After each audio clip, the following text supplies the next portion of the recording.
දැක වදිමු සිත නිවමු ගෝතම මුනි සිරි දළදා වන්දනාව.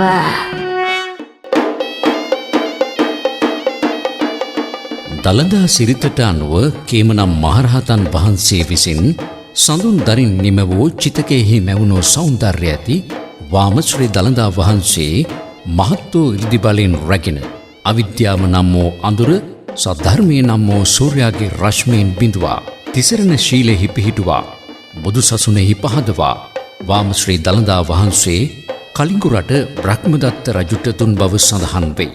බ්‍රහ්මදත්ත රජතුමා විසින් අලංකාර මාලිකාවක් කොට වාම ශ්‍රී දළදා වහන්සේ එහි වඩා හිඳුවා නිතර වැඳුම් පිදුම් කොට ලොවින් චුතව සුරපුරයට ගිය බව දළදා සිරිතෙහි වර්ණනා කෙරේ.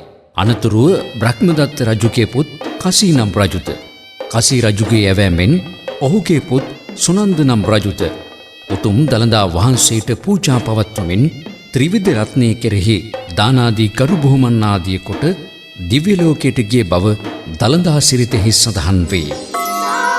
උතුම් දළදා වහන්සේට නමස්කාර වේවා.